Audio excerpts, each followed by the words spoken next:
Pai do Senhor, glórias a Deus. Quero convidá-los para de pé e estaremos orando ao Senhor nosso Deus, pedindo a Ele a sua santa e sábia direção nesta noite em que damos a abertura da nossa escola bíblica para obreiros em Mossoró. A nossa Esbom. Quero convidar um dos nossos obreiros para fazer a oração inicial, o pastor Ladgerd. Ele estará orando com todos nós, nos apresentando a Deus e pedindo as bênçãos do Senhor sobre todos nós que já marcamos presença aqui e aqueles que vão estar chegando para esta abertura e para essa primeira noite da nossa escola bíblica.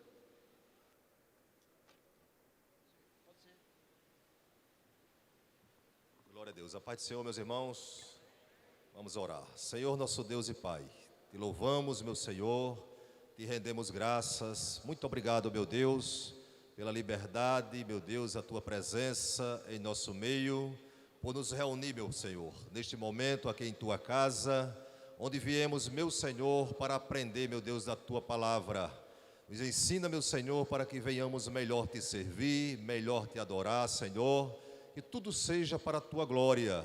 Abençoa, Senhor, essa escola bíblica, que iniciando, meu Deus, no dia de hoje, meu Senhor, e meu Pai querido, indo até o sábado, esses 3 dias, meu Deus, estarão os teus servos, meu Pai, aqui, meu Senhor, pregando e ministrando a tua palavra, Senhor. Usa os teus filhos, Pai Santo querido, e concede, meu Deus, que venhamos ter corações humildes para guardar a tua palavra e tudo seja para a tua glória, no nome de Jesus, graças nós te damos, amém. Hino 103. Glória a Deus. Convidamos esta noite para estar conosco o grupo Gilgal, a irmã Zélia, o irmão João de Deus, nosso amado irmão Richard. Acertei? É isso mesmo, né? E vamos agora, eles estarão anunciando os hinos com os quais nós vamos adorar a Deus. Abra a sua harpa e com muita alegria vamos louvar ao Senhor.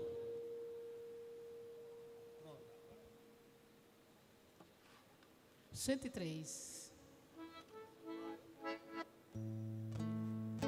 Há uma luz, bendita luz, que vem a nós do céu. A face do Senhor Jesus reflete o amor de Deus. Caminhemos na luz, caminhemos na luz de Deus. Caminhemos na luz, caminhemos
paz do meu coração.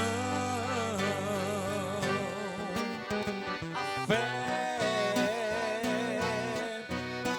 me diz que vou chegar, mais perto está o Senhor. Com Ele vou. Não me deixa só. Ele é tão fiel, me protegerá na estrada aqui até chegar no céu. Me protegerá na estrada aqui até chegar no céu.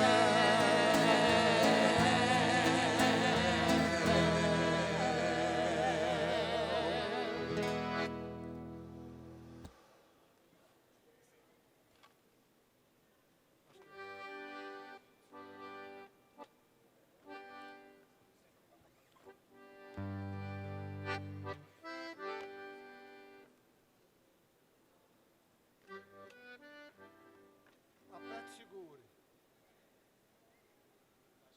Aleluia. Glórias ao Senhor. Meus amados, fomos informados que ainda tem muitos irmãos lá para receber o material, mas vamos já prosseguindo por aqui. Uma escola bíblica para obreiros. Louvamos a Deus por todos aqueles que já estão aqui dentro da casa do Senhor. Só que, como obreiros, todos conhecem o Salmo 133. Começa dizendo como? Diga comigo: ó quão bom e quão suave é que os irmãos vivam em união. Aí, conforme o pastor Miranda está fazendo uma observação, que nós estamos muito dispersos aqui.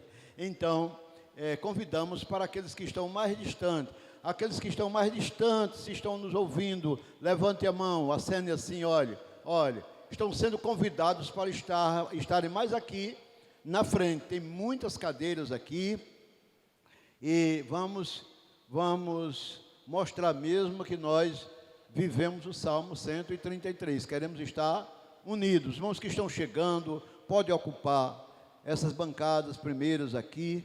Muito bem.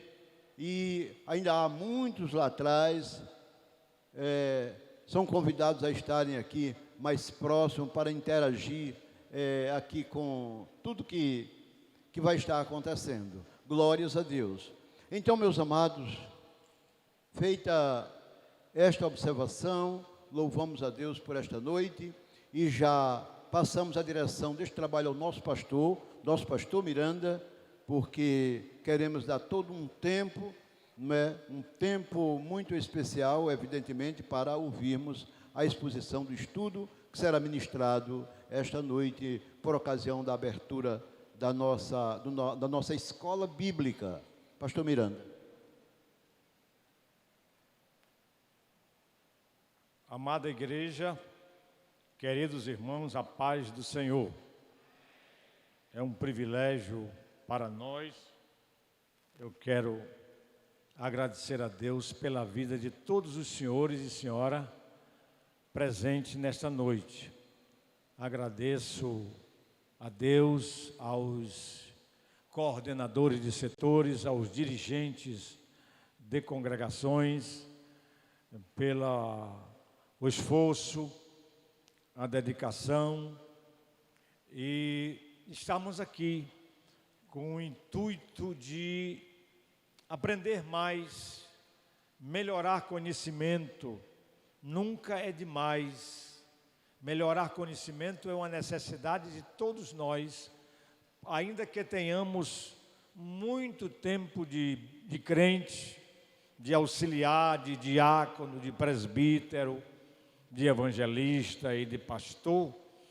É importante, sim, mas esses encontros são encontros que nos ajudam a nós desenvolver cada vez mais e melhor a nossa vida cristã, a nossa liderança, aí aonde Deus nos coloca, aonde Deus nos usa para fazer a obra do Senhor.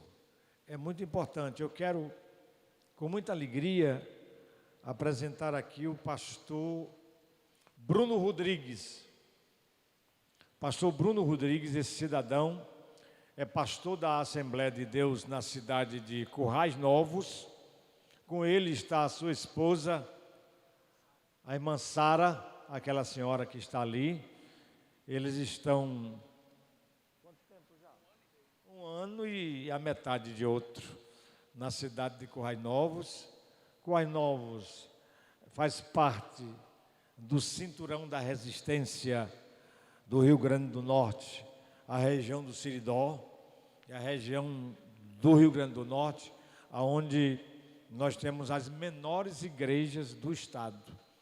São igrejas pequenas, numericamente falando, e tem sido uma resistência muito grande. Eu fui pastor nessa região, trabalhei ali, conheço um pouco da sua história e andei também em muitas daquelas comunidades e lugares. Mas o Evangelho é a dinamite de Deus, é o poder de Deus que aonde ele explode, ele faz mudança. Glória ao nome de Jesus. E graças a Deus pela vida do pastor Bruno, que ali está. É um jovem pregador e ensinador da palavra, e hoje está aqui para compartilhar.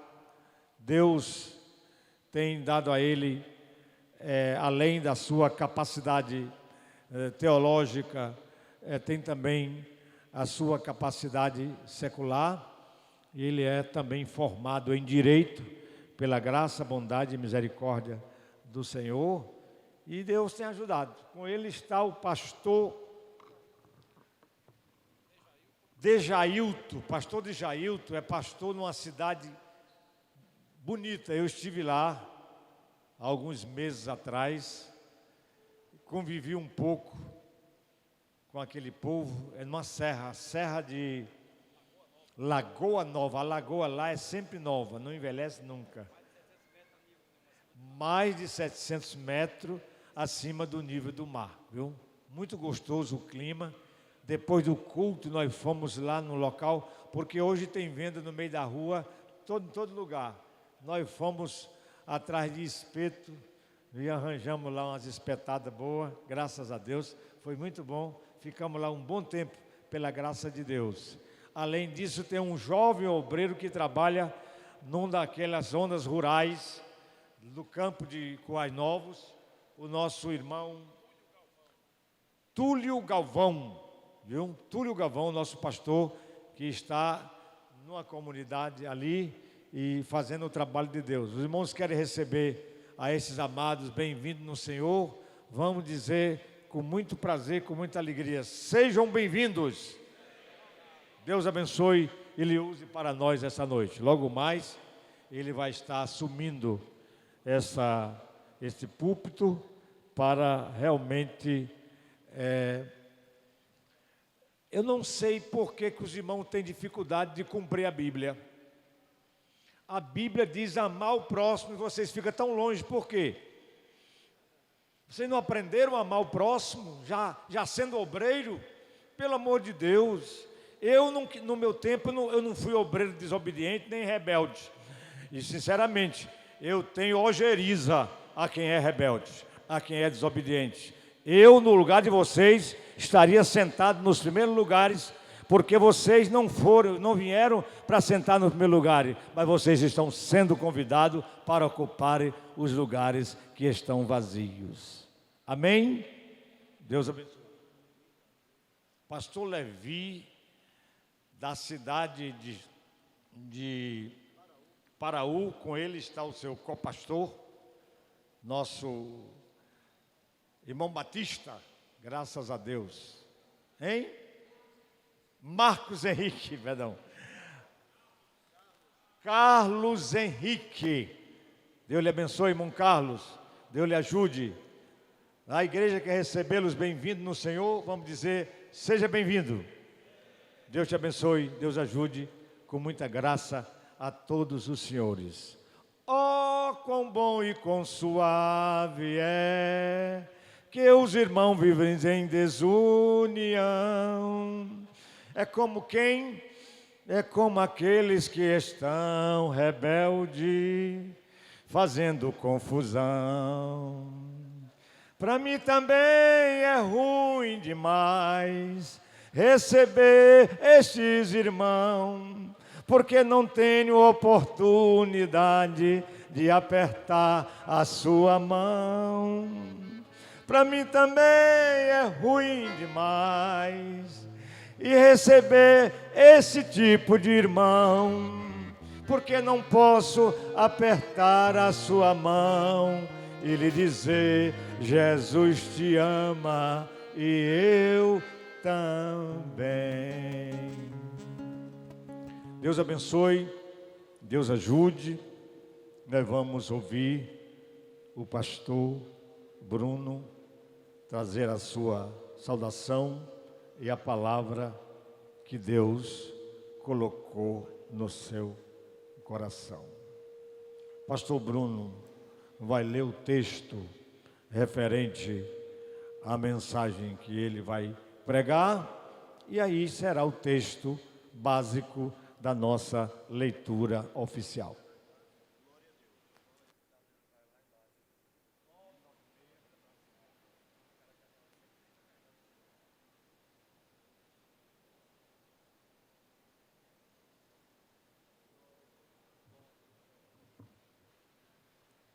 Queridos irmãos, quero saudá-los com a paz do Senhor.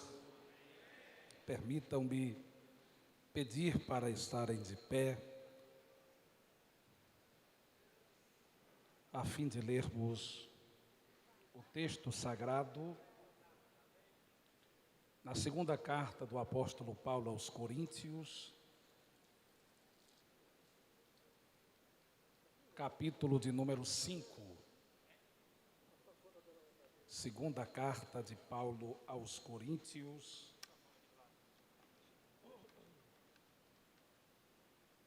capítulo 5.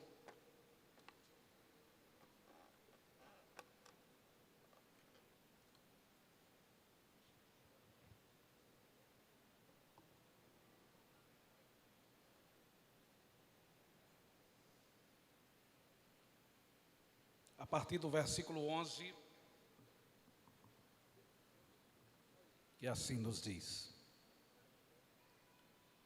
assim que, sabendo o temor que se deve ao Senhor, persuadimos os homens à fé, mas somos manifestos a Deus, e espero que na vossa consciência sejamos também manifestos. Porque não nos recomendamos outra vez a vós, mas damo-vos ocasião de vos gloriardes de nós, para que tenhais que responder aos que se gloriam na aparência e não no coração. Porque se enlouquecemos é para Deus, e se conservamos o juízo é para vós. Porque o amor de Cristo nos constrange, julgando nós assim, que se um morreu por todos, logo todos morreram. E ele morreu por todos, para que os que vivem não vivam mais para si, mas para aquele que por eles morreu e ressuscitou. Assim que daqui por diante a ninguém conhecemos segundo a carne, e ainda que também tenhamos conhecido Cristo segundo a carne, contudo, agora já o não conhecemos desse modo. Assim que se alguém está em Cristo, nova criatura é. As coisas velhas já passaram, eis que tudo se fez novo.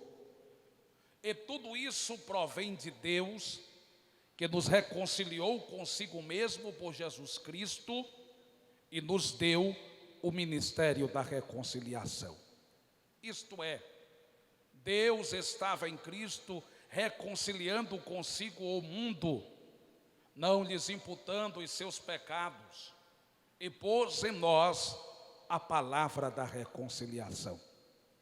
De sorte que somos embaixadores da parte de Cristo, como se Deus por nós rogasse. Rogamos-vos, pois, da parte de Cristo, que vos reconcilieis com Deus.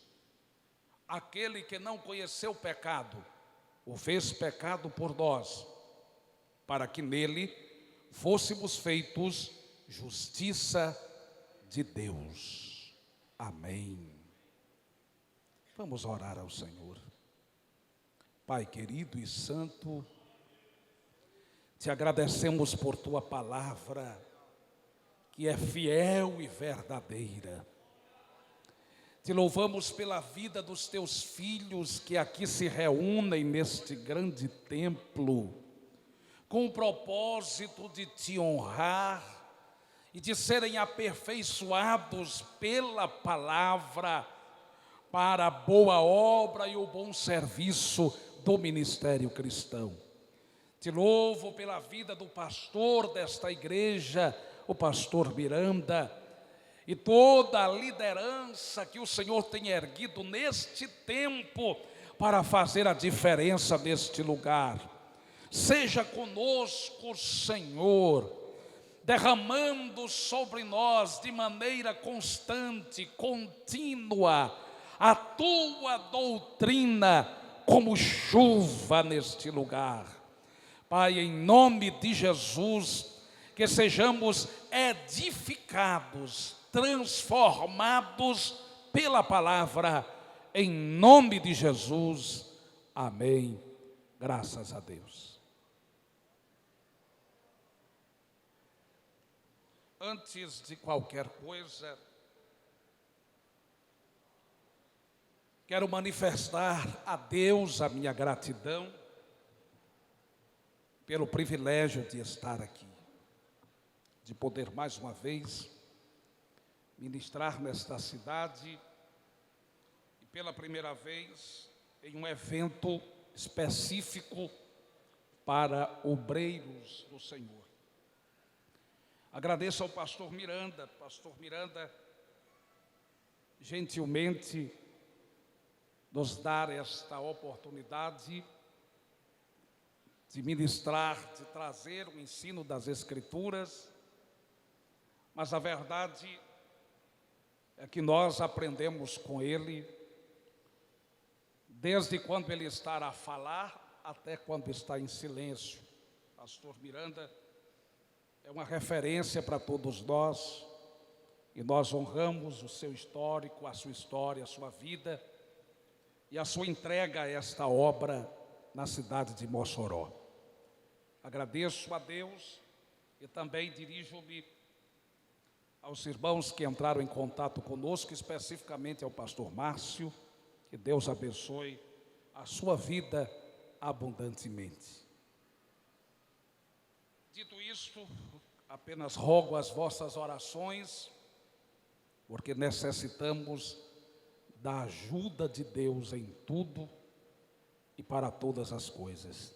Sem o Senhor, não podemos e não fazemos nada. O tema que nos foi dado está na apostila, vocês podem acompanhar na primeira página. Igreja, instituição divina responsável pelo ministério da reconciliação. Vou pedir para vocês lerem, por favor, o tema da palestra de número 1. No 3 vocês repetem. 1, 2, 3.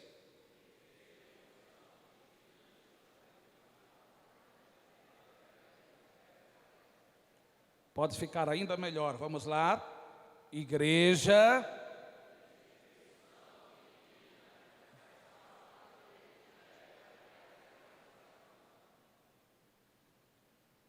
somente uma igreja sarada, curada, pode exercer com fidelidade o ministério da reconciliação. Depois do envio de Timóteo, de uma visita pessoal, do envio de mais uma carta através de Tito e muitas aflições, o apóstolo Paulo recebeu através de Tito a informação e as evidências de que o corpo estava sarado, de que as doenças tratadas na primeira carta aos Coríntios já haviam sido saradas, sanadas. Ele usa o que conhecemos a partir de então como segunda carta para encorajá-los. O objetivo da segunda carta aos Coríntios se difere do objetivo da primeira carta. Ele não está fazendo uma correção apurada de desvios e comportamentos. Ele está trazendo encorajamento. E ao mesmo tempo, ele está fortalecendo a visão que estas pessoas devem ter sobre o ministério. Esse encorajamento deveria levá-los à expansão, ao despertamento para persuadir os pecadores a se reconciliarem com Deus. De forma prática, para levar pessoas a Deus, precisamos ter consciência de nossa responsabilidade, com uma missão precípua, principal. Todos nós precisamos ter esta consciência. Segundo, precisamos ter uma noção dos perigos de nossa negligência. Se eu não fizer, o que é que vai acontecer? E por fim, precisamos saber que tipo de sacrifícios nós devemos fazer pelas estratégias que são dadas por Deus para o crescimento da sua obra. Evangelização, missão o quê? Missão, princípio da igreja. Consciência da responsabilidade. Há pelo menos 2 grandes obstáculos que obstruem uma consciência evangelizadora, que servem de obstáculo para se ter essa consciência de que a missão principal da igreja e nossa é pregar o evangelho. Que obstáculos são esses? Falta de identificação com a grande comissão. E segundo, falta de poder espiritual. Os cristãos, todos os cristãos, precisam ter a consciência dessa responsabilidade. Mas nós estamos falando para líderes. Se toda a cristandade precisa desta consciência, o que dizer da liderança? Os líderes precisam ainda mais. Os textos de Mateus capítulo 28, versículos 19 e 20, Marcos 16 e 15, são textos citados a cada culto de missões. que a maior parte de nós já tem decoradas estas passagens.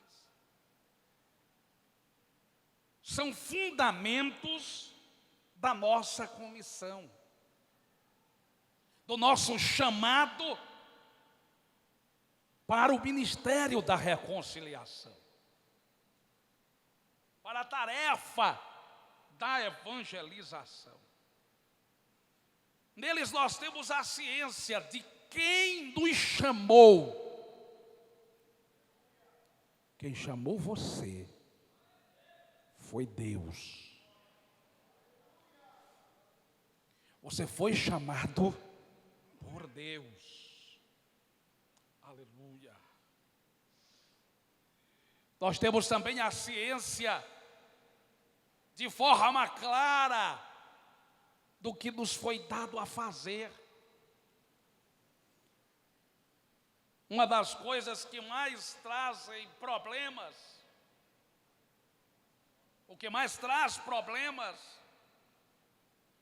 é a incompreensão do que se quer de nós. Isso em todos os relacionamentos. Quando o marido não sabe o que a esposa quer dele, quando a esposa não sabe o que o marido quer dela, quando os filhos não sabem o que os seus pais querem deles, quando os pais não sabem o que querem seus filhos, quando numa relação empresarial, os liderados não sabem o que querem os seus patrões, há uma verdadeira confusão. Mas isto não aconteceu na relação de Deus para conosco. Ele nos chamou com clareza. E maior clareza trouxe ao que quer de nós. Ide por todo mundo, pregai o evangelho a toda criatura.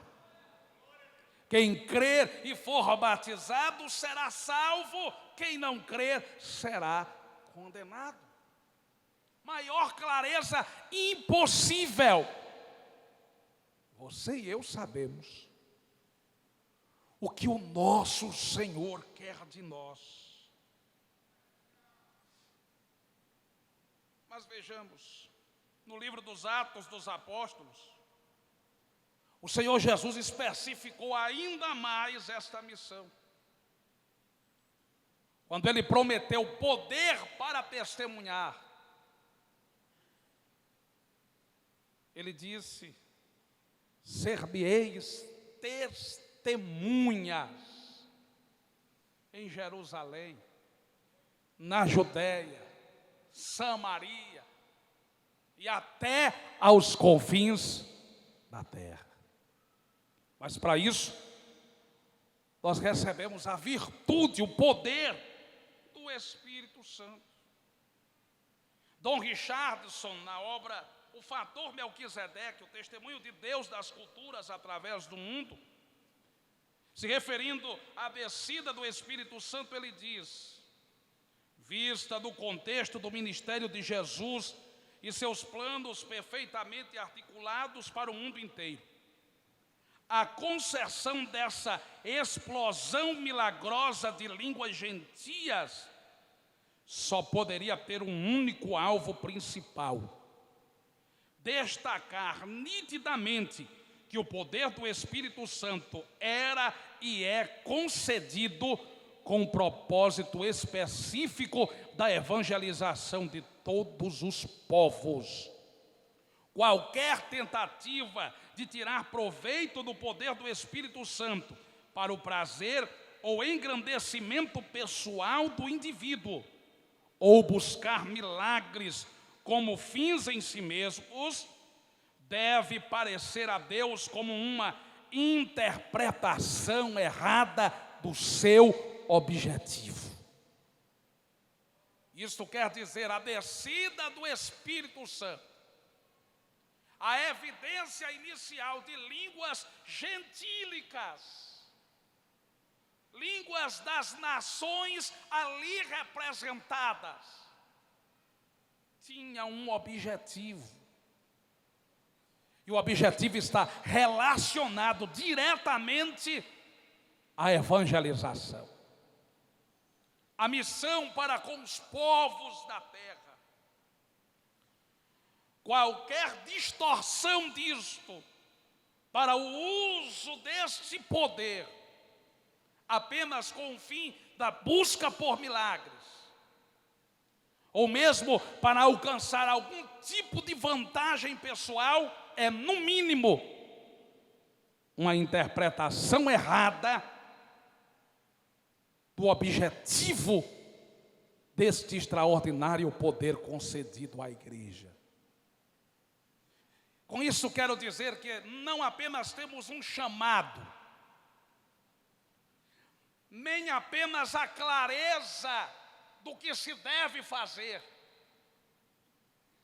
também nos foi dada a condição plena para o exercício. Só dá para fazer com o poder dos céus, e o poder nos foi dado, e não nos foi dado sob medida. Foi a pessoa divina do Espírito Santo quem desceu para estar com a igreja todos os dias. Segundo a visão de Dom Richardson, sabe quanto tempo a igreja demorou para sair das linhas de Jerusalém? Cerca de 20 anos. Receberam a promessa, receberam o Espírito Santo, o poder do Espírito, viveram um avivamento em Jerusalém, 3.000 decisões, 5.000 almas, milagres acontecendo. Jerusalém testemunhou milagres, o evangelho em expansão no seu nascituro, a igreja emergindo, surgindo do meio de um judaísmo superficial, que rejeitou o próprio Messias, das trevas, do pecado. A igreja se levanta fortalecida, consciente, devemos fazer missões, devemos pregar evangelho, vamos alcançar todos os judeus, vamos alcançar toda Jerusalém. Mas a ordem não era para ficar em Jerusalém. Ficar em Jerusalém era só até o revestimento de poder. A ordem era sair Judeia, Samaria e até os confins da terra. Até a Judeia ainda dava para segurar. Chegar em Samaria foi uma quebra de tabu enorme. Mas para chegar até os confins da terra, foi preciso haver uma perseguição. E prestem atenção, Dom Richardson afirma nesta obra, o fator Melquisedeque, que Jesus trabalhou durante todo o seu ministério a quebra dessa resistência. Ele fez citações da graça de Deus do Antigo Testamento para gentios. E a finalidade era quebrar. Ele atendeu pessoas que não eram judias, dando exemplo, quebrando resistência. Mas isso ainda não era suficiente. Eles foram tratados, mas ainda havia uma barreira. Hoje, a barreira que nos impede não é racial. Nós não temos o problema dos primeiros cristãos, não em nosso contexto local. Nós não nos omitimos a pregar porque achamos que apenas nós, a nossa cidade, o nosso estado são dignos do Evangelho. Nós não temos o problema da igreja em Jerusalém. O problema deles foi tratado com perseguição. Eles foram até os confins da terra, depois de 20 anos. E qual é o nosso problema? E parece que ainda dentro desta falta de identificação, a resistência está relacionada ao discurso politicamente correto. Há uma pressão social em nosso tempo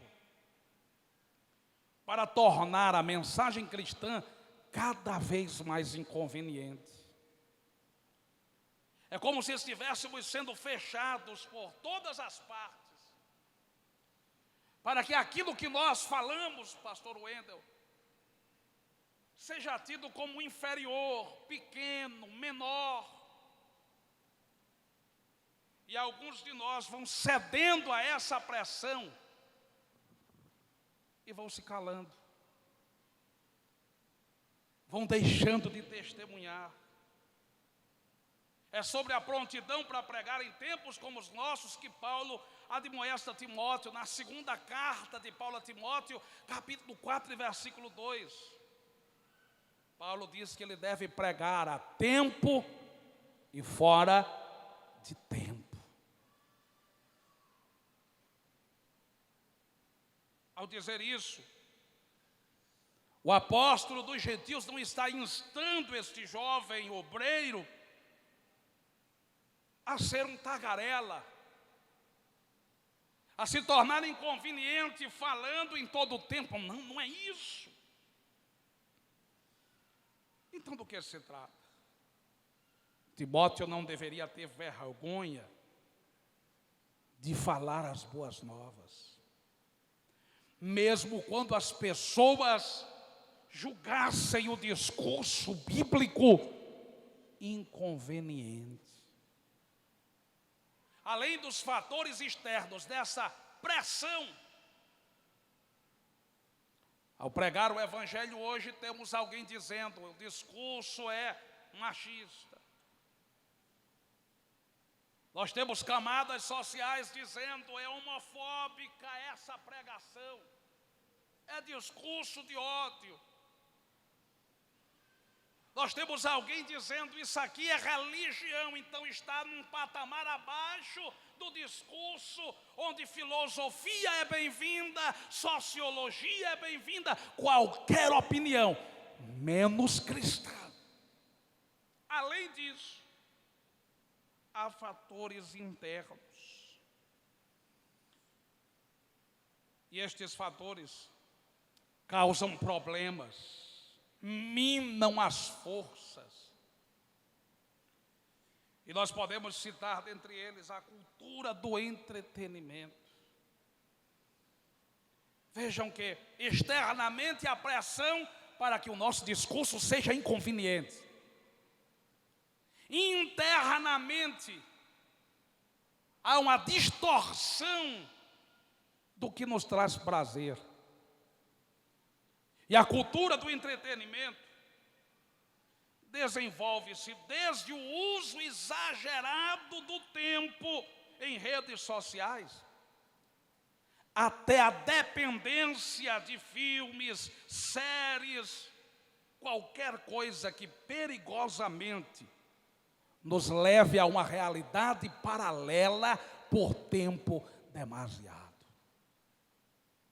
Há pessoas que não bebem, há pessoas que não fumam, nunca experimentaram drogas, mas o efeito das redes sociais, dos filmes, das novelas, do entretenimento causa a mesma relação de dependência que um drogado tem, que um viciado em álcool tem, para obter prazer, felicidade.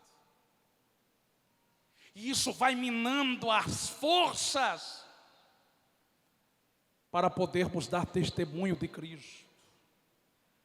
Isso nos torna frágeis como cristãos e nos torna frágeis como igreja. Porque isso não fica num patamar superficial, não, pastor. É apenas uma questão pessoal. É a maneira de me livrar do estresse. Então, todo fim de semana eu vou maratonar com séries. Além dessa problemática, isso também distorce a sua visão de fé, de cristianismo. A cultura do entretenimento não é só o apego ao entretenimento. Passa a ser a forma como você interpreta a fé cristã. Você começa a transformar aos poucos o culto no entretenimento. Como assim? Você já não vem para o culto para cultuar. Você põe notas nos cultos. Você põe notas nas ministrações. Você eleva, entre aspas, o padrão de tal forma que se não te der prazer, não é válido. Não é interessante. É por causa disso que nós temos tanta gente mudando de igreja sem nenhuma explicação. É a cultura do entretenimento tão arraigada que a pessoa diz assim: eu estou cansado desses hinos da harpa, então eu vou procurar uma igreja, os hinos, outro tipo de canção. E chega lá, a igreja tem hinos que repetem como se fossem mantras. Durante algum tempo aquilo é interessante, mas daqui a pouco ele abusa dos mantras e diz assim: eu vou procurar uma outra coisa que seja interessante para mim. Isso mexeu com a visão de fé. Ele agora vê tudo como entretenimento. Eu não gosto daquele pastor porque ele grita. Eu já não gosto desse porque fala muito baixo.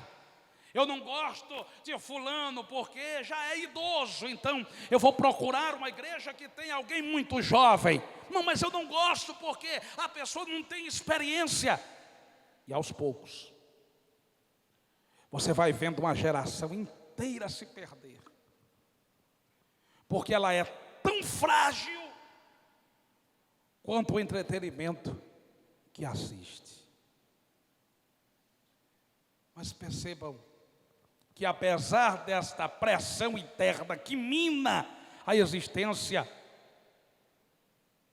do poder de Deus dentro de nós, Deus não perdeu o controle da sua obra. Uma geração sem poder não consegue fazer a diferença, não consegue amar a Deus com todas as suas forças, não consegue amar as pessoas como a si mesmas, não suportam sofrer por uma causa, não se comprometem com uma missão, não trabalham na obra, mesmo trabalhando na igreja. Porque tem gente trabalhando na igreja, mas não está trabalhando na obra de Deus, não. Está dirigindo congregação, mas não está promovendo o reino de Deus. É líder de departamento, mas não trabalha para Deus. Rege conjunto, não presta serviço para Deus. Como é que é possível isso? Há pessoas que usam tudo isso para trabalhar pelo próprio ego, trabalhar pela própria imagem, em busca de um reconhecimento que talvez nunca tivesse lá fora, no mundo, mas está buscando aqui dentro. Por que isso, pastor? Porque está faltando identificação com Cristo, com a grande comissão. Está faltando poder espiritual na vida. O Espírito Santo está falando conosco e dizendo: pregues a tempo e fora de tempo. Mark Stiles diz: achamos nossa identidade em nossas realizações ou em nossos trabalhos. É possível concordar com ele. Eu costumo dizer que você investe naquilo que tem prazer.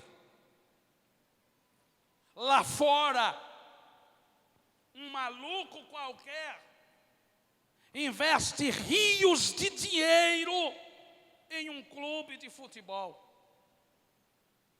E você pode me dizer: o dinheiro é dele, ele faz o que ele quer.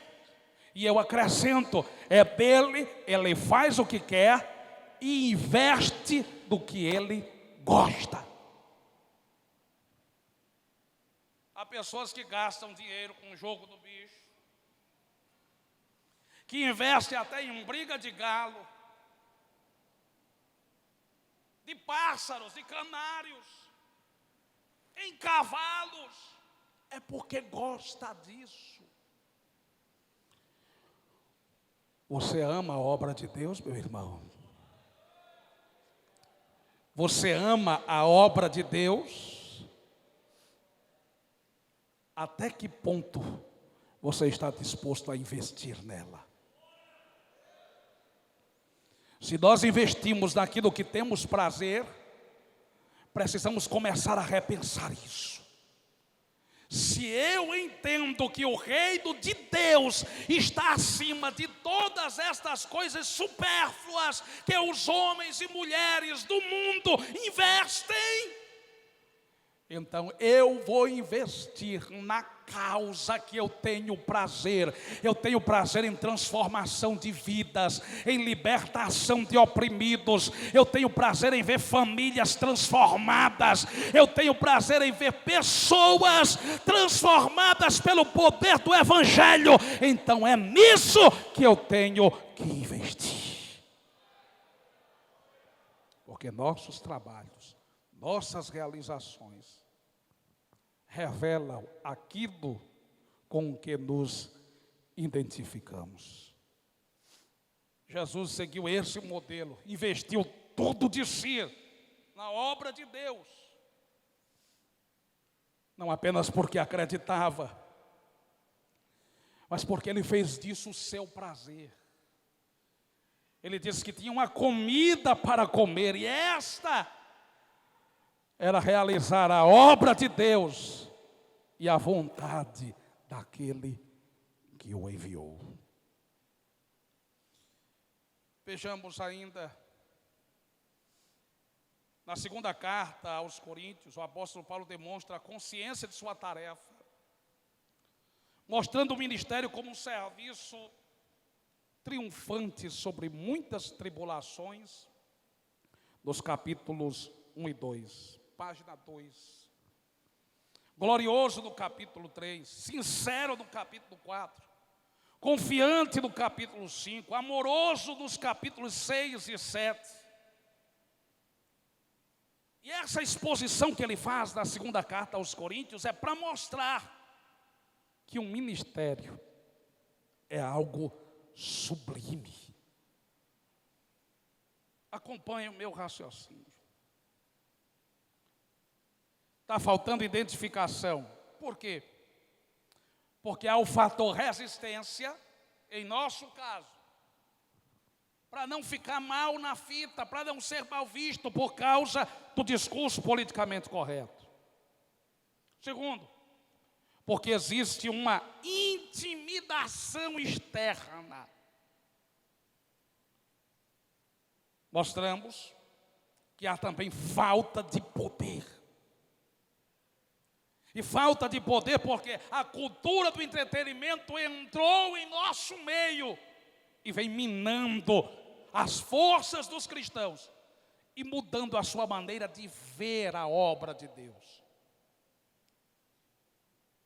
Mostramos que a visão distorcida da obra é uma brecha, é um vazamento para o poder espiritual não ser utilizado onde e como se deve. Mas pastor, onde é que entra essa visão distorcida? do que estamos falando. Por que é que Paulo precisa exaltar o ministério nos 7 primeiros capítulos da sua segunda carta? Porque há uma tendência para aqueles que sofrem pelo ministério, ou no ministério, de distorcerem a glória do ministério. Uma das coisas que mais me atribula é conversar sobre ministério com alguém e só ouvir um discurso pessimista. Só ouvir experiências negativas. A impressão que se dá é que às vezes a pessoa está falando que só continuou nisso, porque não tinha outra opção na vida, que não tinha outra coisa para fazer. Agora vejam os sofrimentos que Paulo teve, e ele registra na segunda carta aos Coríntios. Mas ele não pinta a figura do ministério como um monstro. Ele diz: o ministério é glorioso. O ministério é sincero, é moralmente, eticamente correto. Nós podemos ter confiança enquanto exercemos o ministério, porque há uma esperança para aqueles que militam e que trabalham na obra de Deus. O ministério é amoroso. Pastor, o senhor não está entendendo, é porque a obra é espinhosa. Às vezes eu penso que os espinhos não estão na obra, os espinhos estão em nós. Mas pastor, é porque pessoas são difíceis. E você também não é? Mas gente dá dor de cabeça. E você não dá dor de cabeça para alguém? Pastor, mas é porque há perseguição, mas só tem perseguição na obra. O teu ambiente de trabalho não tem, não. Pastor, mas é porque o senhor não sabe. De tudo não. Não tem como saber. Mas dá para saber uma coisa: se é vocação que você tem, vocação, é chama acesa no coração, as dificuldades te aperfeiçoam. Uma das cenas mais extraordinárias em Atos capítulo 14 se refere ao apóstolo Paulo na cidade de Listra. É lá onde ele encontra Timóteo, onde ele investe em Timóteo. Mas é uma experiência que ele poderia registrar como uma experiência negativa em seu ministério. Ele foi apedrejado. E só pararam de apedrejá-lo quando ele esteve como morto. Você que está na frente de trabalho, será que não já teve essa experiência também? Das pedras só pararem quando alguém pensou que você tinha morrido. Você já viveu essa experiência, meu irmão? As pedras só param quando parece que você morreu. E o que é que você faz quando isso acontece? Qualquer pessoa se levantaria, iria embora e diria: eu não volto mais aqui. Paulo fez diferente. Ele se levantou, cuidou das feridas, entrou outra vez na cidade. Ele não disse assim: nunca mais eu entro ali, nunca mais eu trabalho na igreja, nunca mais eu faço viagem missionária. Ele se levanta, vai lá, confirma os discípulos na mesma cidade onde foi apedrejado e continua fazendo a obra. E é lá que Deus levanta um Timóteo. Aleluia. Não desista. Eu tenho uma palavra de Deus para você nessa noite. não desista. Não desista. Não desista. Se levante e siga em frente. Me permita pedir para você levantar assim a sua mão para o céu. Fechar os seus olhos. E dizer assim comigo: o ministério, diga mais alto, o ministério é uma bênção para a minha vida. Pode glorificar a Deus por isso. Glória a Deus.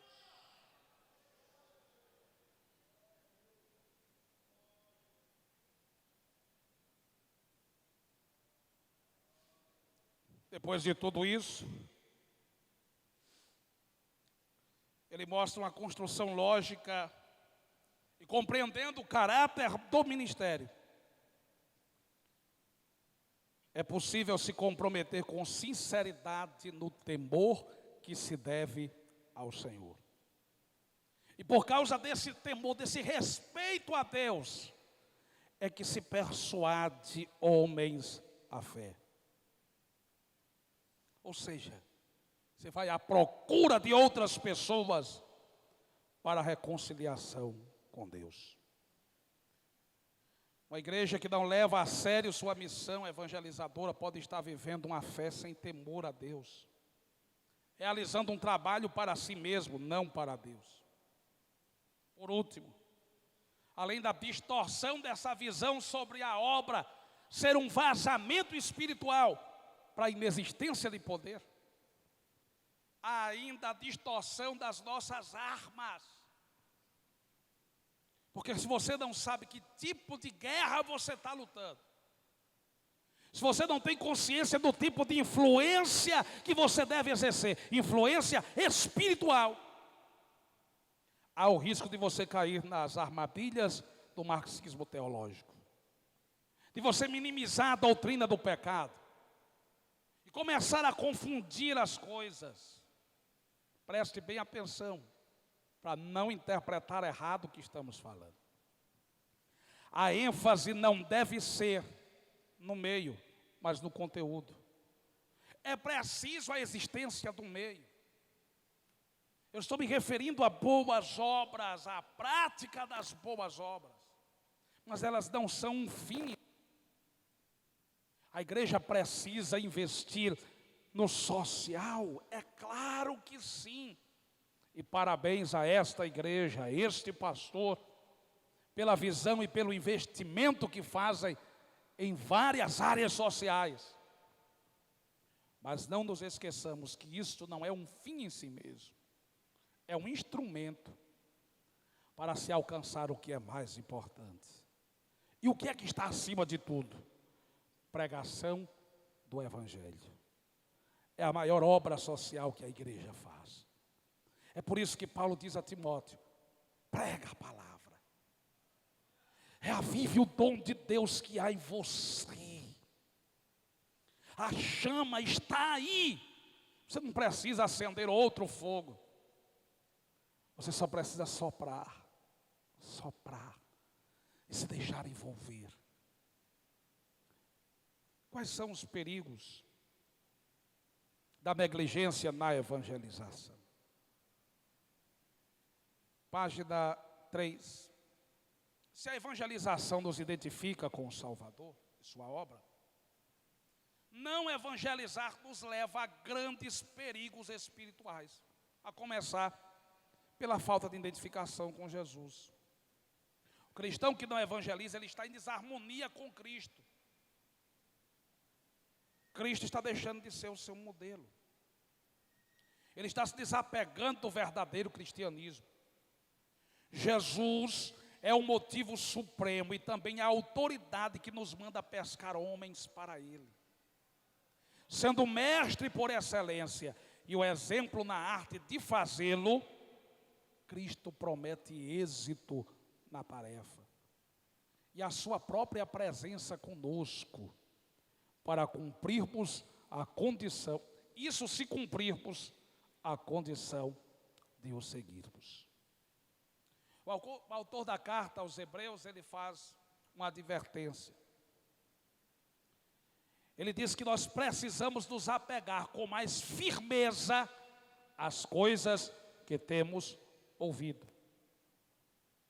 para que em tempo algum nos desviemos delas. Quando nós não exercemos o ministério da reconciliação, quando a pregação do Evangelho não é a missão principal da igreja, aos poucos, estamos perdendo a identificação com Jesus.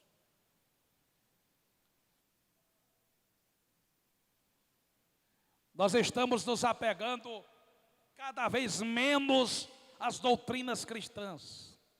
Estamos esfriando, apagando, nos desviando delas. Volto a usar o exemplo do jovem pastor Timóteo. Ele era jovem, mentoreado por Paulo, tinha a incumbência de resolver problemas na igreja em Éfeso. Entretanto, nas palavras de Fair Baí, ele era mais inclinado a ser comandado do que a comandar. Era de estrutura física fraca, disposição tímida, enfrentava dilemas como rejeição pela idade, sentia a pressão de falar onde a pregação se tornava inconveniente, e pouco a pouco ele começou a esfriar o dom que nele havia. E Paulo, inspirado pelo Espírito Santo, lhe ordena: desperta o dom, faz a chama arder novamente. Se Timóteo não se levantasse, ele iria descaracterizar o seu ministério. Timóteo fazia parte de uma geração de transição. Atrás dele estavam os apóstolos. Depois dele, os pais da igreja. Ele precisava ser um elo de transição. E não podia cumprir a sua tarefa se entregasse às suas limitações. Eu e você temos limitações, entraves, problemas dos mais diversos, muitos deles influência da criação, da cultura, de áreas da nossa vida que ainda precisam ser tratadas. Mas isso não é desculpa para não cumprir a missão que nos foi dada. Porque maior,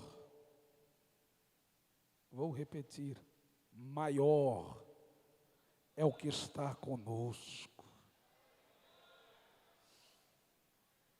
Maior. É maior do que os seus entraves. Maior do que os nossos complexos. Maior do que as nossas experiências frustrantes. Quem está em você é maior. E você veio hoje aqui para refletir sobre isso. Para fazer uma lavagem nas redes. Para se perguntar, será que eu estou agindo dessa forma? Será que eu estou vivendo o que foi dito há pouco? Eu estou resistindo ao projeto de Deus? Eu estou com medo de falar às pessoas? Eu estou com a visão distorcida? Será que está faltando poder espiritual? Identificação com Cristo? Será que eu estou descaracterizando o ministério que me foi dado, porque eu estou me entregando às limitações que tenho? E por minha causa, a igreja não está seguindo avante. Nós devemos nos perguntar isso nessa noite. Sem a disposição para a pregação, o ministério seria desconfigurado. Timóteo se desviaria dos propósitos de Deus para a sua vida. E agora, vejam comigo, organicamente, evangelização é oxigênio para a vida da igreja. Não evangelizar é perder aos poucos a respiração do reino de Deus. Rick Warren diz no livro Uma Igreja com Propósitos: igrejas crescem em calor por meio da comunhão. Preste atenção nisso. Igreja precisa de comunhão. Quanto maior a comunhão, maior o calor. Igrejas crescem em profundidade por meio do discipulado. Quanto mais a igreja se dedica à palavra, mais ela se aprofunda, mais ela tem raízes. Igrejas crescem em forças por meio da adoração. E isso envolve oração, envolve louvor, envolve uma liturgia sadia. Igrejas crescem em abrangência por meio do ministério. E diga-se, multiplicidade de ministérios. Na igreja, a divisão de trabalho precisa ser uma realidade. Quanto mais gente trabalhando, quanto mais gente vocacionada, mais envolvida estará a igreja. E crescendo em abrangência. E igrejas crescem em número por meio do evangelismo.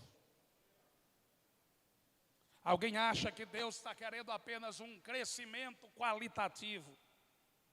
Olha o modelo do livro dos Atos dos Apóstolos e você vai ver a igreja crescendo em número e em qualidade. Será que ao dizermos que a igreja está diminuindo porque o Espírito Santo está fazendo a limpeza, não é uma maneira de esconder a nossa incompetência como líderes? Será que a gente não está se escondendo atrás de uma santidade que não é do Espírito Santo? Não, a igreja está diminuindo porque aqui só vai ficar os salvos. Aqui só fica quem é santo. Me diz uma coisa, qual é o teu nome? Você se chama Espírito Santo.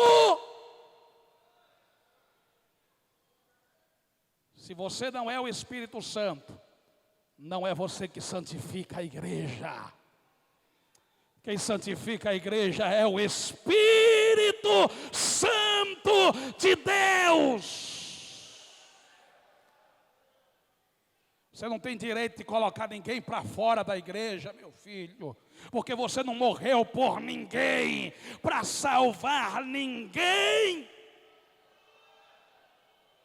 A tua visão pode ser extraordinária, mas você não vê futuro, você não vê alma, você não vê projeto concluso.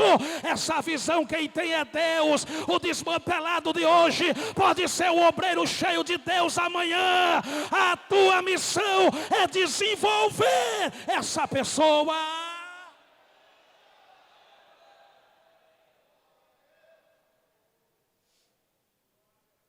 Evangelismo promove comunhão.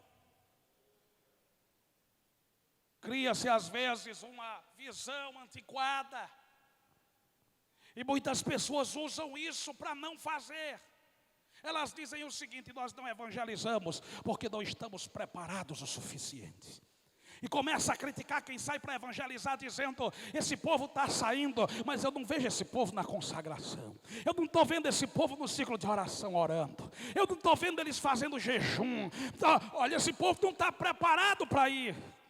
Na verdade, esse povo não está orando porque não está indo. Esse povo não está jejuando porque não está indo. Esse povo não está lendo a Bíblia porque não está indo. Porque quando você vai para o campo de batalha aberto, é que você tem consciência se está armado o suficiente ou não. contrário, você se prepara porque vai. E não vive uma eterna preparação para ir, se escondendo atrás desse discurso. Evangelismo promove comunhão.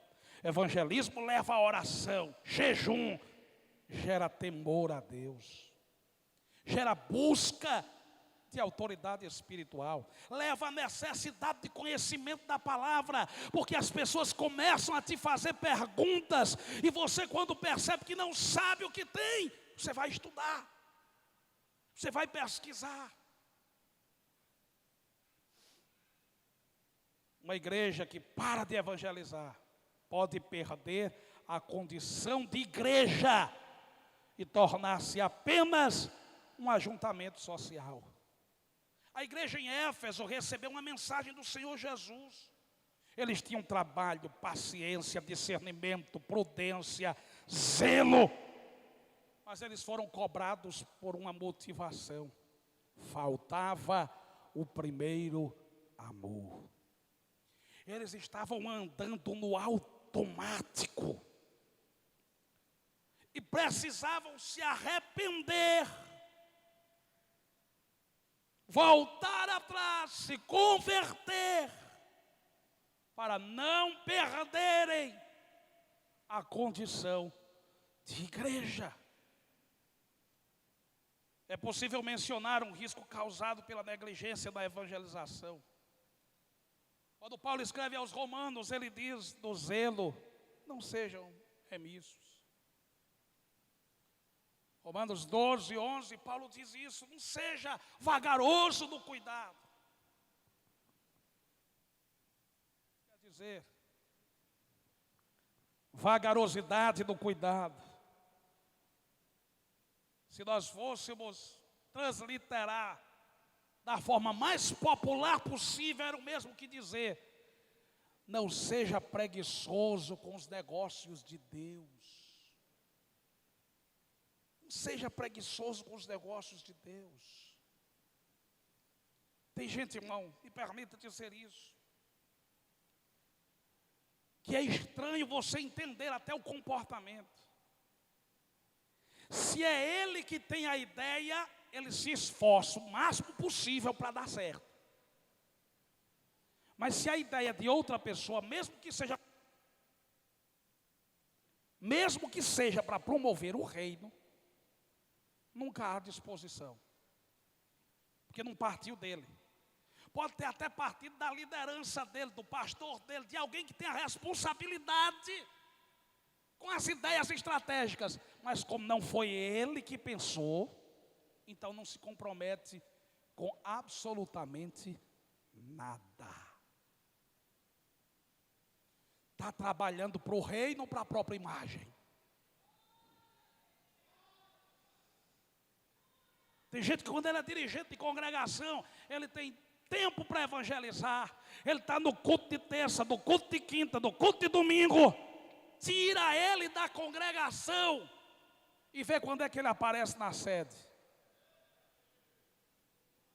Ele estava indo para a congregação adorar a Deus, ou ele estava sendo sustentado apenas com o título de dirigente?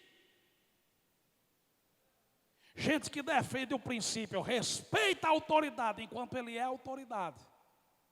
Quando ele tem que respeitar a autoridade acima dele, isso se perde. Tem gente que investe quando é ele, quando a honra é dele, quando ele é citado, mas quando ele não aparece, preste atenção nisso. Não seja vagaroso no cuidado, seja fervoroso de espírito. E fervor de espírito aqui não é falar línguas estranhas mais alto, não é fazer aquele mover, aquele movimento. Não. O texto está dizendo: seja fervoroso de espírito, é servindo ao Senhor, é para chegar no culto cedo, é para trabalhar sem ninguém estar vendo, é para investir, é para promover. Não tenha preguiça de fazer a obra de Deus. Seja fervoroso do Espírito, servindo ao Senhor. Uma geração que pouco evangeliza, pouco se aprofunda.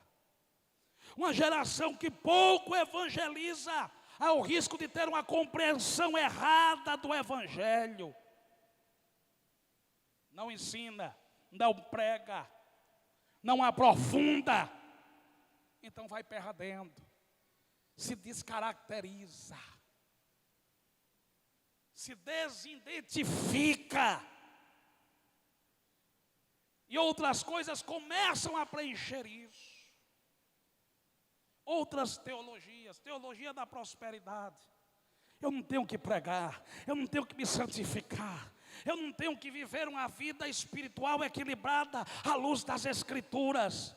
Eu não tenho que me comprometer tanto com essa história de ministério da reconciliação. Eu tenho que prosperar, eu tenho que ter saúde, eu tenho que ter todas estas coisas como alvo principal. Isso aqui é secundário, não é principal. Aí vem a teologia coaching. E não há problema com a profissão coaching. Não se pode confundir as duas coisas. O coaching pode contribuir e muito com instituições, com empresas, com o desenvolvimento de potencial humano. Mas a teologia coaching é que é perigosa. E o que é que tem isso? É você no centro. É o desenvolvimento do seu potencial à parte de Deus, fora de Cristo. Isso aqui é distorção. E muitas vezes oportunismo. A teologia liberal. Partes das Escrituras são verdades e outras não. Só o que é conveniente para mim. Evangelho é comprometimento extremo com o social e mínimo com o espiritual. São perigos. A igreja que não evangeliza, ela começa a ter abertura para estas coisas. O que está faltando? Alguém me disse certa vez que o poder não deixa vácuo. Se alguém não está mandando, outro se levanta e manda no lugar. Isso também diz respeito à vida espiritual. Se não é Jesus que está mandando na sua vida, ou vai ser carne, ou vai ser mundo, ou vai ser diabo. Se você não está se submetendo à missão que recebeu, você pode estar contribuindo com outro tipo de missão. A missão do inferno, para tirar a credibilidade da igreja, o poder da igreja, a força da igreja, a influência da igreja. Deixa eu te dizer uma coisa, Deus está reunindo líderes nestes dias para nos dar vacina e remédio, porque esta igreja é coluna e firmeza da verdade. Aleluia. Por último, ações estratégicas para maximizar a evangelização. A palavra evangelium significa literalmente boa notícia. Há somente um evangelho e é o de Jesus Cristo. Nenhuma outra religião pode usar esta palavra para se referir à sua mensagem ou doutrina. Isso pertence exclusivamente ao cristianismo. Evangelhos são boas novas. De quê? De perdão para os pecados, de salvação para a alma. E por que isso é importante? Vejam comigo. Evangelização é o ato de comunicar o evangelho. É o ato de evangelizar. Isso indica ação, significando pregar o evangelho. Mas o que é evangelizar? É comunicar o evangelho. E fazer isso de tal forma que uma pessoa possa tomar a decisão consciente da aceitação ou rejeição da pessoa de Jesus Cristo. Presta atenção, irmão, às vezes o que a gente acha que é uma evangelização completa, muitas vezes é apenas um pequeno percentual dela. Evangelizar é explicar de tal maneira. E isso pode ser feito em diversas oportunidades, com diversos meios, e pode demorar anos para que uma pessoa de fato entenda. E muita paciência para isso. Eu tenho uma pessoa na minha família que fazem 25 anos que eu evangelizo. E eu não posso dizer ela está evangelizada. Porque a percepção que eu tenho é que ela não entendeu ainda. Eu fui pastor de uma igreja que o irmão me disse: pastor, olhe, não precisa o senhor fazer tanto trabalho evangelístico. Porque essa comunidade aqui era uma comunidade pequena, cerca de 3.000 habitantes, e eu passei lá 5 anos e 6 meses.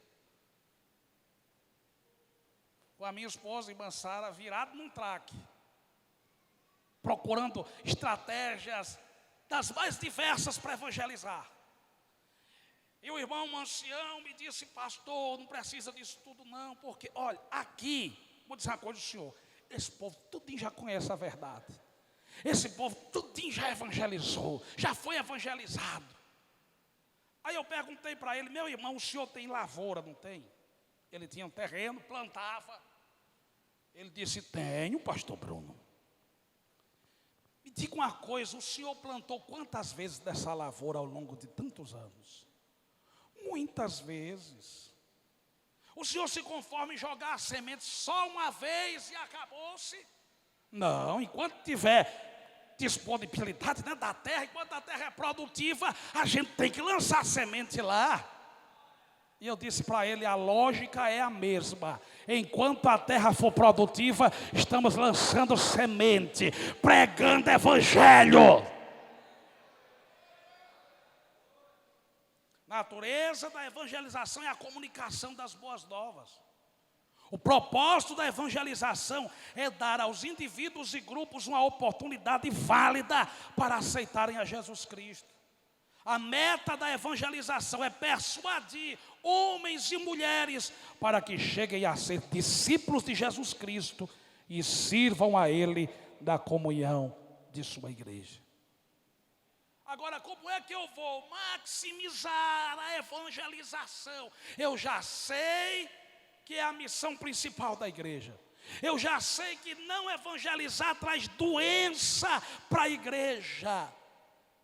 Há o risco de descaracterizar a igreja, de perder a identificação com Cristo, de deixar de ser igreja. Mas como é que eu vou fazer a evangelização ser interessante? Em primeiro lugar, nós precisamos despertar para essa responsabilidade. Você precisa sentir o peso. Isso aqui é minha responsabilidade. E se eu não fizer, eu vou prestar contas. É um equívoco pensar apenas na criação de projetos. Você precisa se engajar neles. Você precisa ter fervor neles. Não basta dar uma lição de moral na igreja, trazer uma palavra quebrando tudo, mostrando às pessoas que elas devem fazer, quando você não se compromete com absolutamente nada. É preciso, antes de tudo, ter uma visão. Rick Warren diz: visão é a capacidade de ver as oportunidades dentro das suas circunstâncias atuais. Há estratégias que não precisam ser novas, elas só precisam de novo gás. Apenas isso. Por exemplo, começar cultos de ruas ou cultos nas casas não é uma estratégia nova. Quem faz isso hoje não está descobrindo a roda. Nossos pais já faziam isso há décadas atrás, e até melhores do que nós. Mas é possível pegar essa marca que é nossa, da nossa denominação, e dinamizar. Por exemplo, em igrejas em que já fomos pastores, Pegamos os cultos de rua e demos um título: Projeto Jesus em cada rua. É o mesmo culto de rua. Mas as pessoas abraçaram a ideia da seguinte forma: não podemos deixar nenhuma rua de fora. Então nós vamos nessa rua, daqui a pouco vamos naquela. Ao longo do tempo, algumas pessoas passaram a ter a ideia que culto na rua tinha que ser apenas na casa do crente. E outra coisa foi distorcida: além de ser na casa de crente, tinha que ter comida. Então, se a pessoa não tinha dinheiro para fazer comida para crente que come muito, então não tem culto na rua.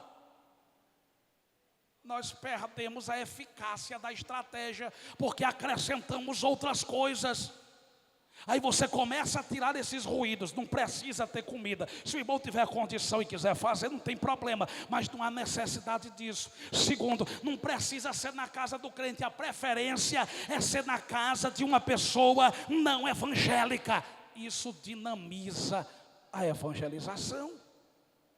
Não é uma ideia nova, é a mesma. Nós vivemos uma experiência durante a pandemia, e eu vou citá-la aqui. Quando estávamos em Tangará, e as portas dos templos foram fechadas por ordem judicial, começamos a fazer lives, e eu começava a me oprimir em casa, orando e dizendo: meu Deus, o que é que eu vou fazer? Eu preciso fazer alguma coisa. E quanto mais os dias passavam, eu me sentia um covarde, porque achava que estava fazendo pouco. Foi quando então, veja só, não é genialidade nossa não, isso é coisa do Espírito Santo. É Ele que é genial, extraordinário. O Espírito Santo me fez entender uma coisa. Bem, não pode fazer aglomeração de gente, mas eu posso ir para a rua, não estou proibido de ir para a rua. Carro de som não transmite vírus. Eu posso ir com carro de som e posso levar uma pessoa para cantar. E se não permitir uma pessoa cantando, eu coloco um hino, desde o celular ou um pendrive, e depois prego e oro. E não precisa ser uma pregação longa, 15 minutos e uma oração nas ruas. Para não correr risco de ser preso, fui lá na delegacia, pastor Miranda. Falei com os soldados e disse: posso ir nas ruas com um carro de som? Eu disse: senhor, o senhor está percebendo que tem muita gente com depressão, gente perturbada, eles precisam de oração, precisam ouvir alguma coisa. E ele disse: pode ir. Eu disse: ótimo, agora falta o carro de som. Chamei um irmão da igreja: meu irmão, o senhor cede seu carro de som para essa missão? Ele disse: está nas mãos, vamos fazer. E nós percorremos praticamente todas as ruas da cidade. E uma das coisas mais lindas que ainda me emociona é que quando chegávamos em algumas ruas, muitas vezes eu estava pessoas, 2 ou 3 pessoas, e colocamos o nome do projeto Luz na Escuridão. Colocamos aquele hino: meu Deus é Deus de milagres, Deus de promessas, caminho do deserto, luz na escuridão. Aí começava o trabalho. Muitas vezes, não aconteceu só uma vez, ao terminar a pregação, na hora de fazer a oração, eu chamava as pessoas: eu quero convidar você que está dentro de casa a sair para a porta. Não precisa você vir aqui, basta você ficar na sua porta. E você vai levantar as mãos comigo e vai fazer oração. Senhoras e senhores, muitas vezes a rua inteira saía para a porta. As pessoas levantavam as mãos e oravam comigo. E eu saía dizendo: cumpri a missão hoje. O nome do Senhor foi glorificado. Nós precisamos nos inquietar por não estar fazendo nada. e pedir a Deus a estratégia. É verdade que a cultura do entretenimento bagunça a visão de uma pessoa sobre culto. Mas também é verdade que há muitos dos nossos cultos que são uma bagunça. E a liturgia não tem uma ordem. O dirigente prega o tempo inteiro. Canta o hino da harpa, ele tem uma pregação sobre o hino da harpa. Termina o outro, ele diz, como dizia, solta o cabo da nau, toma os remos na mão. Daqui a pouco tem outro hino, ele prega de novo. Prega em cima de um hino, prega em cima de outro. Isso quando não passa o culto todinho dando batido na igreja. Meus irmãos, vejam quanto isso é sério. Eu vou trazer aqui uma filosofia que aprendi com o pastor Francisco Raimundo de saudosa memória. Ele costumava dizer, culto precisa terminar no fogo. Tem que terminar tão bom que quem sai, tem que sair pensando em voltar no outro dia. Então o que é que ele fazia? E eu adaptei isso no meu ministério. Culto não podia terminar com leitura de escala, nem aviso. Às vezes o culto está aquele fogo tão grande, o Senhor enchendo e gente sendo batizado, ou bem pertinho de chegar no céu. Aí o irmão começa, a escala da semana, fulano vai para a portaria, ciclano vai dirigir tal dia. Meu irmão, dá para fazer isso no meio do culto. Você termina as apresentações, faz os avisos, e daqui a pouco, no fim do culto, você deixa para terminar cantando, deixa para terminar com o povo falando línguas estranhas, você impetrando a bênção, e o povo com vontade de continuar na igreja. Nós estamos chamando gente para o culto, e os cultos sendo cada vez menos envolventes. Nós precisamos pensar nisso também, é maximizar a evangelização. Há outras ideias. Minha esposa tem pelo menos 3 a 4 projetos que ela exerceu. Um deles durante a pandemia e depois já em Currais, aliás, em outras igrejas que passamos. Dias de Esther é um dos projetos que ela tem. É um dia para cuidar de si mesma. A mulher cuidando de si mesma. Tem palestras sobre isso. Isso envolve pessoas não evangélicas. Mas tem um outro dia para investir no espiritual, da mesma forma que Esther, jejum, oração. E tem um outro dia para proclamação. As mulheres pregando evangelho nas ruas. Há o projeto Amadas por Deus. As mulheres precisam de estratégias específicas de evangelismo. Homem é objetivo, fala, acabou. Mulher precisa expor sentimentos, precisa falar, precisa conversar. Então por que não ter uma estratégia específica para isso? E ela faz, Amadas por Deus, pequenas reuniões, prepara lideranças, treina lideranças, traz pessoas não evangélicas. Essas pessoas são tratadas destes grupos e aos poucos vão sendo trazidas para a igreja. Não estamos criando roda a roda. São estratégias que já foram usadas, que são usadas. Mas eu e você podemos pedir o tempero, o sal que o Espírito Santo pode dar para dar significado a estas coisas. Concluo dizendo que não podemos nos acomodar.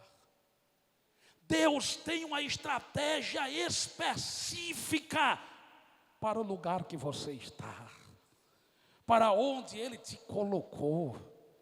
Uso as palavras do pastor Martim quando diz, foi para esse tempo que Deus nos chamou.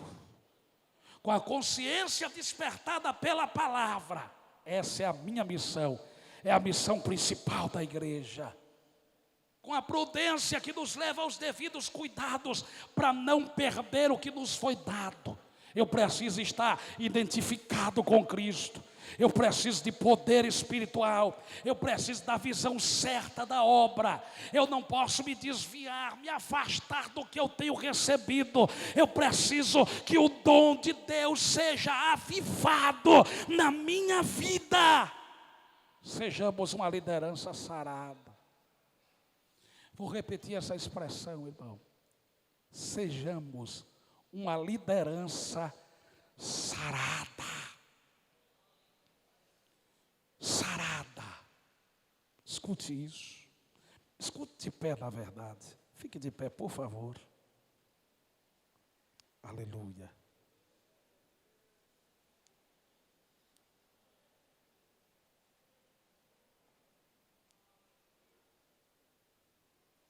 Em João capítulo 3, versículo 21, Jesus reuniu-se com os seus discípulos. E o texto diz que ele queria estar com eles. E a expressão utilizada para estar com eles é a mesma expressão utilizada para transmitir virose, para contaminar. Escute isso. A expressão do texto. Jesus batizava, mas estava com eles. Ou os discípulos batizavam, mas Jesus queria estar com eles. Isso quer dizer que Jesus queria simplesmente contagiá-los. Pergunta assim para quem está perto de você: de que maneira você contagia as pessoas que estão perto de você? Como é que você contagia as pessoas que estão perto de você? Tem gente que contagia outros com reclamação, começa a murmurar, começa a reclamar, daqui a pouco está todo mundo doente.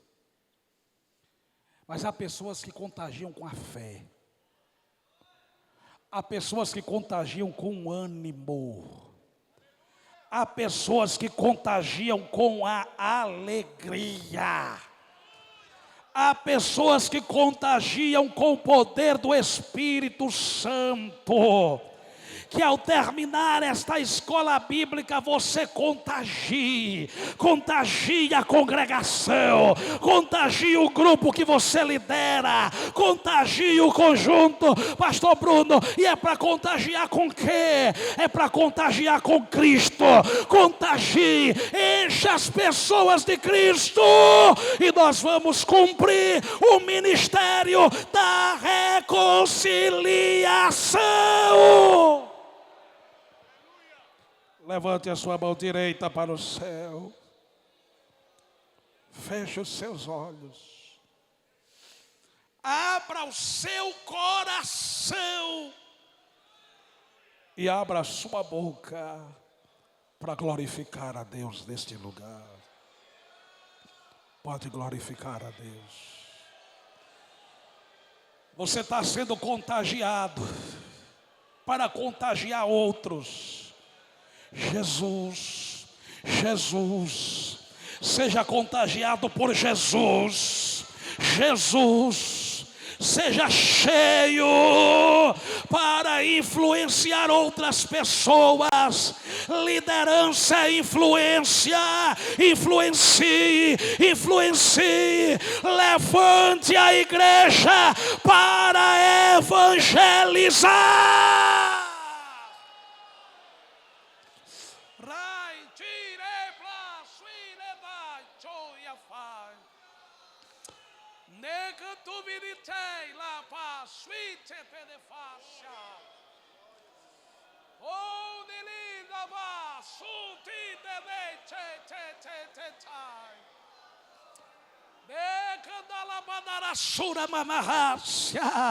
O Senhor te dá coragem nessa noite. O Senhor te dá ousadia nessa noite. E tem coisas que só Deus faz. Eu tive a oportunidade, pastor Miranda, de entrar no meio do ensaio de uma quadrilha para pregar o evangelho. Pararam ouviram isso aí e disseram: o pastor chegou. Todo mundo calou a boca e eu pude pregar evangelho, porque evangelho é poder de Deus. Evangelho é poder de Deus. Escola, não tenha medo de entrar nas portas que Deus abre e pregue, pregue, pregue, pregue, pregue, pregue. Pai justo e santo, oh,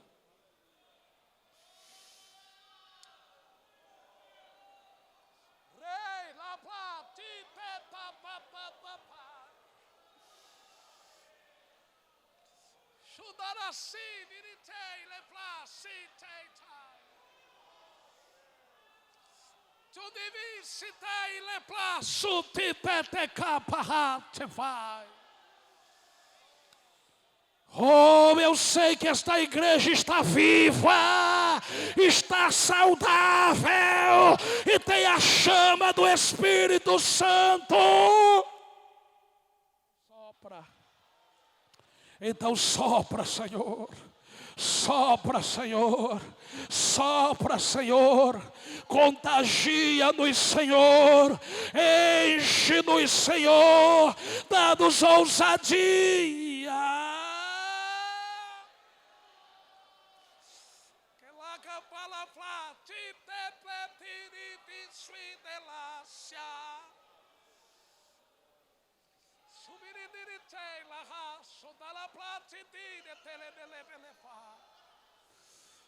Completa o que está faltando.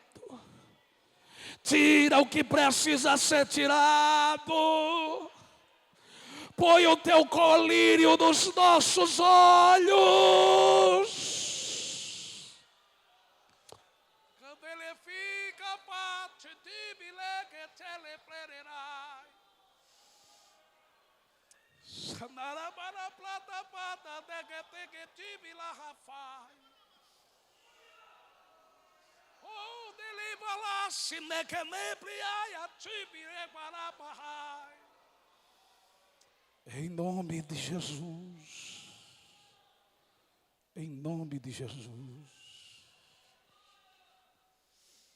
Amém.